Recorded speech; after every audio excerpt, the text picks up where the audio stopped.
Thank you, Speaker Sir, for letting me speak today on the Constitution.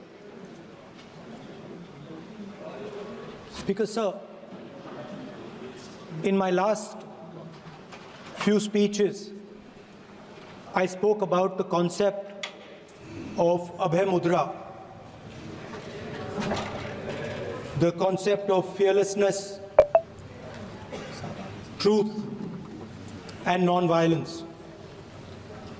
And I showed the House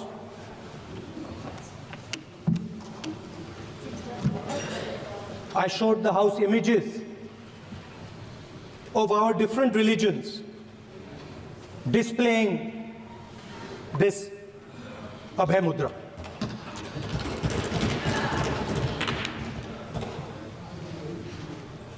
People call the Constitution the longest written Constitution in the world. But the Constitution contains a set of ideas from one philosophy of our nation, one central philosophical set of ideas of our nation. When we look at the Constitution and we open the Constitution, we can hear the voice and the ideas of Ambedkar, of Mahatma Gandhi, of Jawaharlal Nehru. But where did those ideas come from? Those ideas came from an old, profound tradition in this country. Those ideas came from Shiva, from Guru Nanak, from Basavana, from Buddha, from Mahavir, from Kabir, from a list of people. So when we speak of the Constitution and we show the Constitution, of course it is a document of modern India, but it could never have been written without ancient India and her ideas. So when we look at this Constitution, we remember this list of people, all different variations on the same idea. And in front of us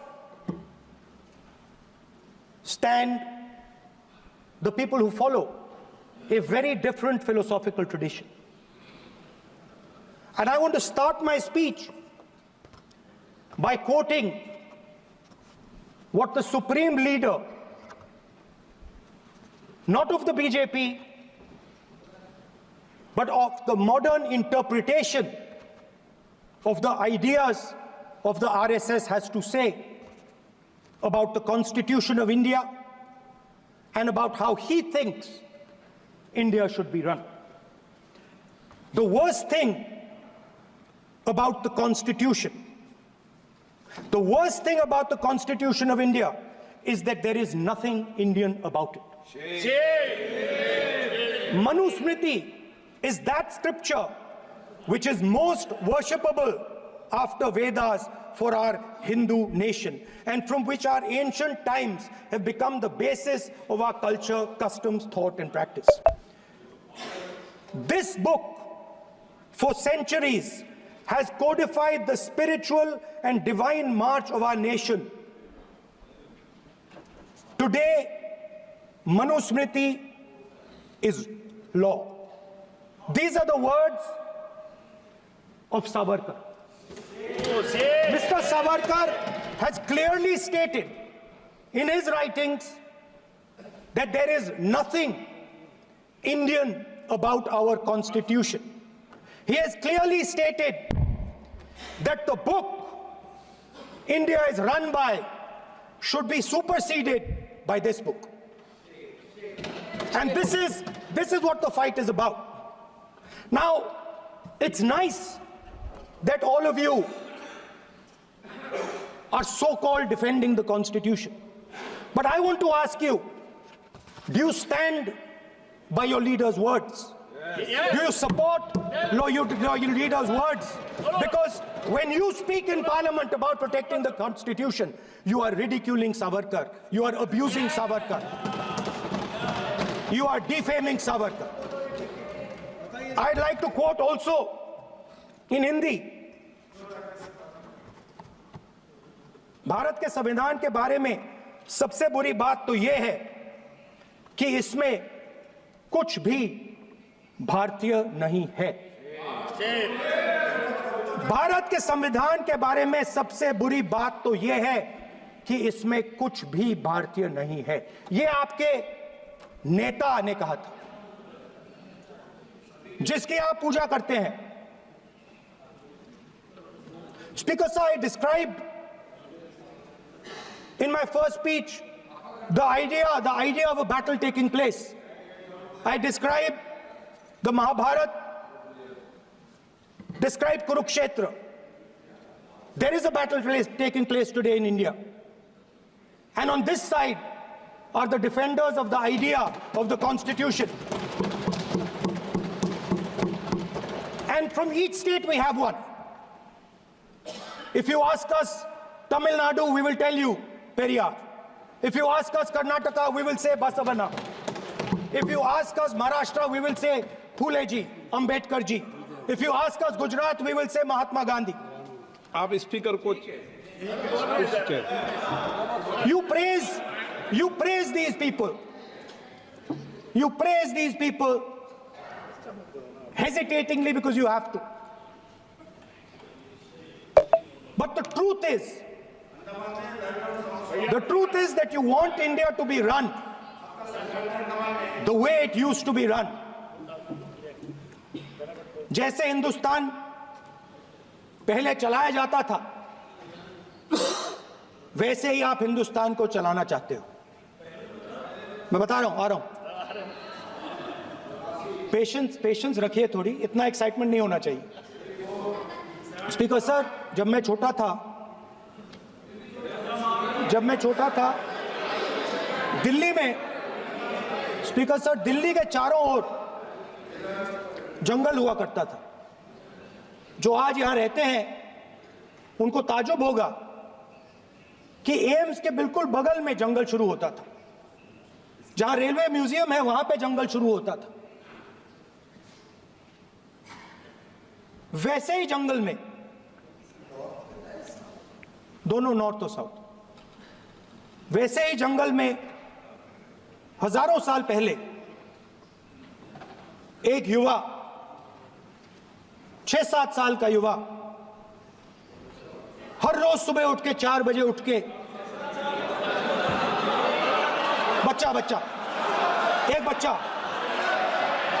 एक बच्चा, वाह बहुत बढ़िया, एक बच्चा 4 बजे उठ के तपस्या करता था।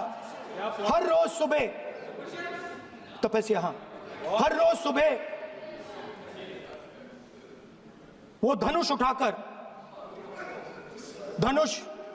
तीर कमान चलाता था और घंटे उसने तपस्या की, सालों के लिए उसने तपस्या की।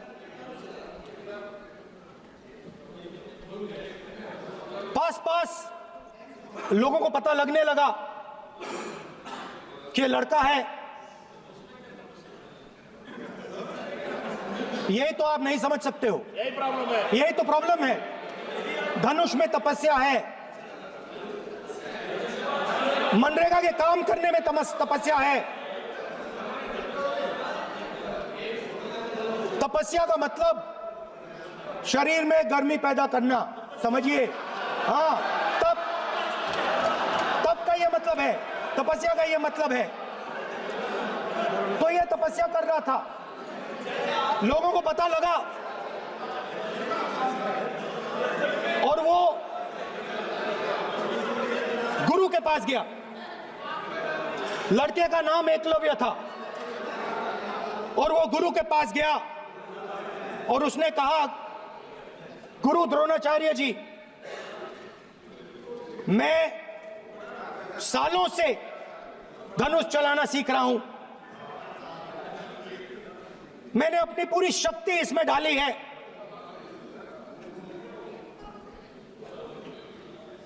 आप मेरी मदद कीजिए, आप मेरे गुरु बनिए। द्रोणाचार्य जी ने एकलव्य को कहा कि आप ऊंची जात के नहीं हो, आप ऊंची जात के नहीं हो, आप द्विजा नहीं हो, मैं आपका गुरु नहीं बनूंगा, यहां से तुम चले जाओ। और एकलव्य चला गया। फिर से एकलव्य ने तपस्या शुरू की, फिर से तपस्या शुरू की। कुछ साल बाद द्रोणाचार्य जी और पांडव उसी जंगल से निकले। एक कुत्ता भौंक रहा था, कहानी आपने सुनी है, सुना देता हूं। कुत्ता भौंक रहा था, अचानक कुत्ते की आवाज शांत हो गई। द्रोणाचार्य जी और पांडव पास गए और उन्होंने देखा कि तीरों के जाल में कुत्ता फंसा हुआ था। मुंह में तीर था एक, हाँ, मगर कुत्ता तीरों के जाल में फंसा था, एक तीर मुंह में थी, शांत था कुत्ता, मगर कुत्ते को चोट नहीं लगी। एकलव्य ने अहिंसा के साथ कुत्ते को शांत किया था। द्रोणाचार्य जी आते हैं और एकदम पूछते हैं, तुम्हें यह किसने सिखाया? एकलव्य जवाब देता है, द्रोणाचार्य जी, यह मैं सीखा हूं, मैंने तपस्या की है, घंटों मैंने प्रैक्टिस की है।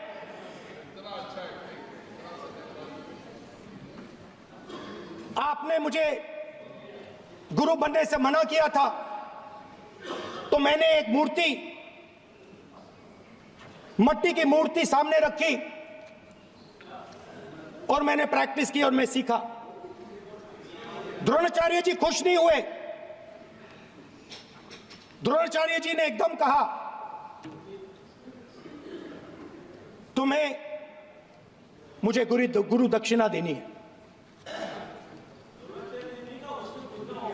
नहीं नहीं, ये आपकी स्टोरी है, ये आपकी स्टोरी है। मेरी स्टोरी है कि द्रोणाचार्य ने पूछा।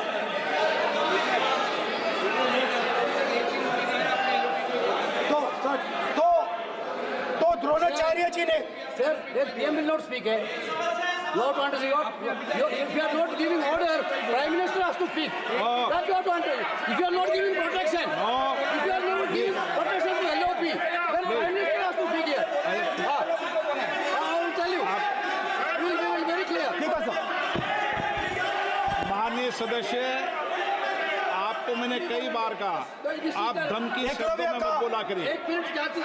द्रोणाचार्य जी ने, कार्य मंत्री बोल रहे, कितना डिस्टर्बेंस कर रहे थे। द्रोणाचार्य जी ने कहा कि मुझे आप गुरु दक्षिणा दीजिए।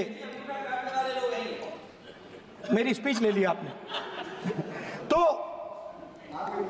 द्रोणाचार्य जी ने उनसे कहा कि गुरु दक्षिणा के लिए मुझे तुम्हारा हुनर, तुम्हारा भविष्य, तुम्हारा अंगूठा चाहिए। और एकलव्य ने अंगूठा काट के द्रोणाचार्य को दे दिया।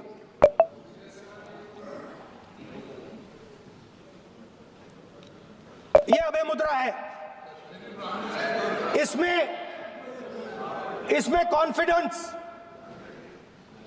स्ट्रेंथ, निडरता कहां से आती है? हुनर से आती है, इस अंगूठे से आती है। ये लोग इसके खिलाफ हैं। जैसे द्रोणाचार्य जी ने एकलव्य का अंगूठा काटा, वैसे ही आप पूरे देश का अंगूठा काटने में लगे हुए हो। आप जैसे ही एकलव्य का, जैसे द्रोणाचार्य जी ने एकलव्य का अंगूठा काटा, वैसे ही आप हिंदुस्तान के युवाओं का, जैसे ही एकलव्य ने,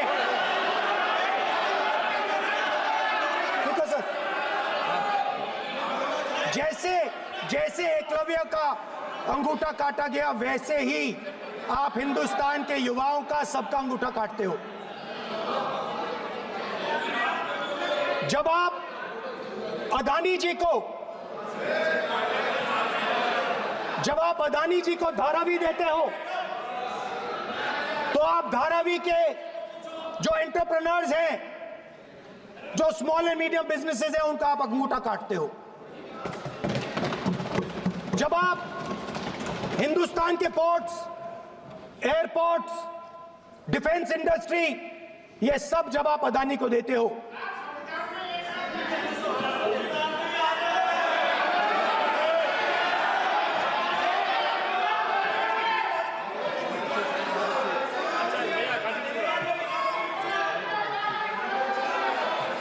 हिंदुस्तान के सारे जो फेयर प्ले बिजनेसेस हैं,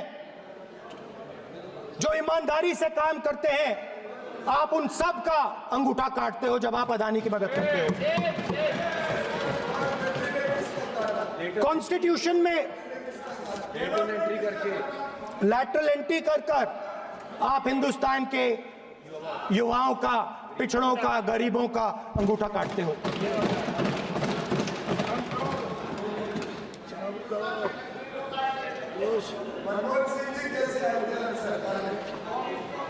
सर, स्पीकर सर, जैसे एकलव्य ने प्रैक्टिस की थी, वैसे ही हिंदुस्तान के युवा सुबह उठकर 4 बजे उठकर अलग अलग एग्जाम्स की तैयारी करते हैं।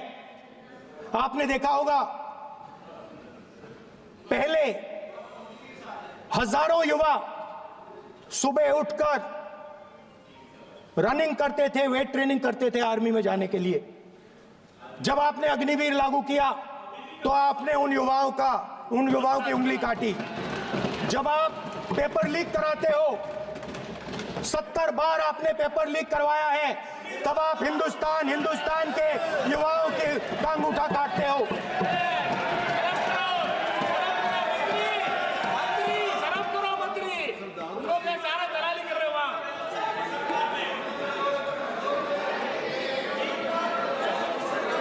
आज बाहर, दिल्ली के बाहर आपने किसानों पर टीयर गैस चलाया है, आपने किसानों पर लाठीचार्ज किया है।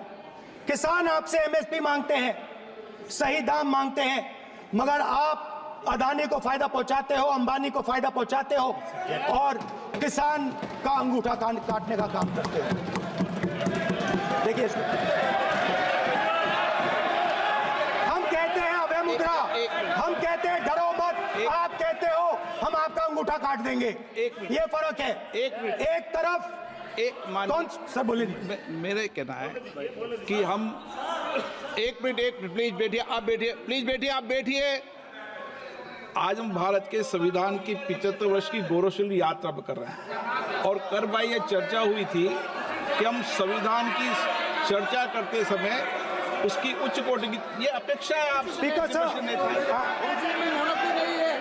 आप राष्ट्रपति नहीं है। कॉन्स्टिट्यूशन में कहीं नहीं लिखा है कि मोनोपोली होनी चाहिए। कॉन्स्टिट्यूशन में कहीं नहीं लिखा है कि पेपर लीक होना चाहिए। कॉन्स्टिट्यूशन में कहीं नहीं लिखा है कि अग्निवीर होना चाहिए। कॉन्स्टिट्यूशन में ये सब नहीं लिखा है, इसलिए मैं यहाँ रेस कर रहा हूँ। कॉन्स्टिट्यूशन में नहीं लिखा है कि हिंदुस्तान के युवाओं का अंगूठा काटना चाहिए, उनका जो हुनर है उनसे छीना जाना चाहिए।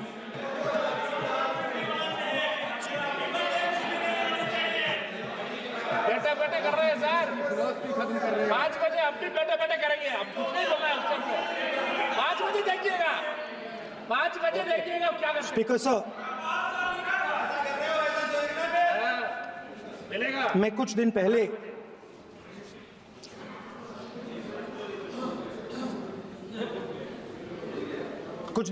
मैं हाथरस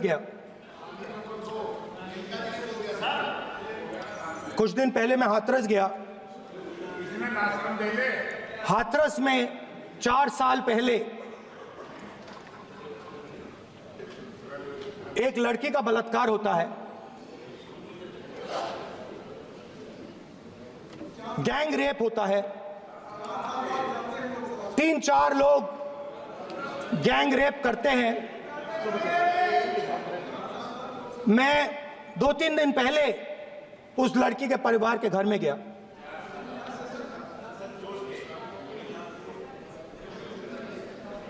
जिन्होंने गैंग रेप किया वो बाहर घूम रहे हैं और लड़की का परिवार अपने घर में बंद है।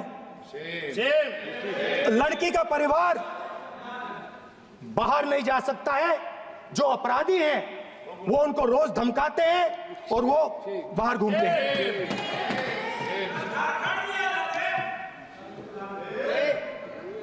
परिवार ने मुझे बताया कि बेटी का जो अंतिम संस्कार था वो भी नहीं करने दिया और चीफ मिनिस्टर ने इसके बारे में खुलकर मीडिया में झूठ बोला है। ये कॉन्स्टिट्यूशन में कहां लिखा है? ये कॉन्स्टिट्यूशन में कहां लिखा है कि जो बलात्कार करते हैं वो बाहर रहे और जिसका रेप हुआ है, जिसके परिवार, उस परिवार को बंद कर दिया जाए? कहां लिखा है कॉन्स्टिट्यूशन में? ये आपकी किताब में लिखा हुआ है, मनुस्मृति में लिखा है, मगर कॉन्स्टिट्यूशन में नहीं लिखा। और अगर आप कहते हो कि यूपी में आपका राज है, आपका राज है और वहां पे कॉन्स्टिट्यूशन नहीं लागू होता है, वहां पे मनुस्मृति लागू हो रही है।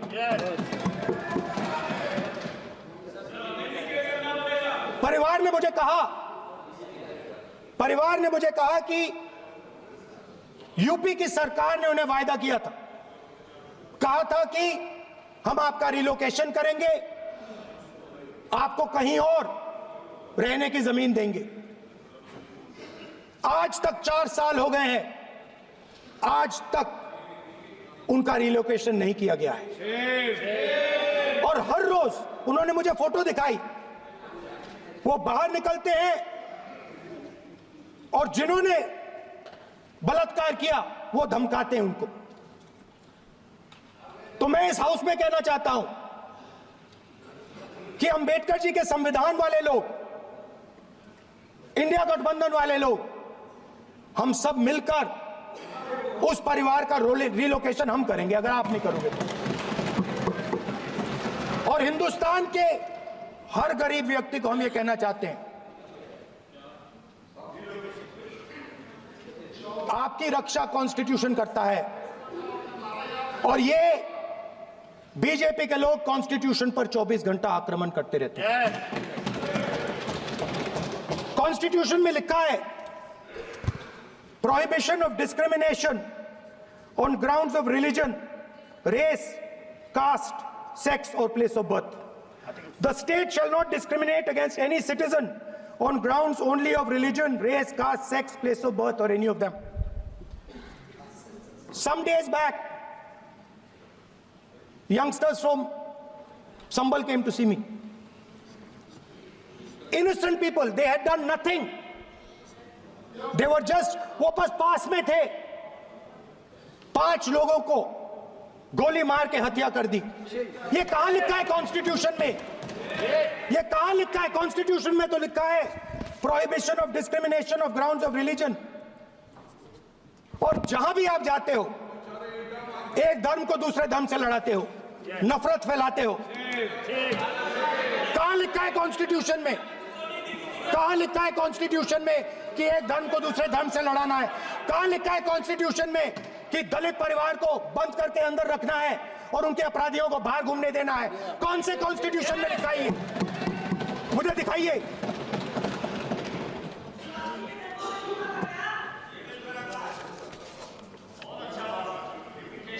Speaker sir,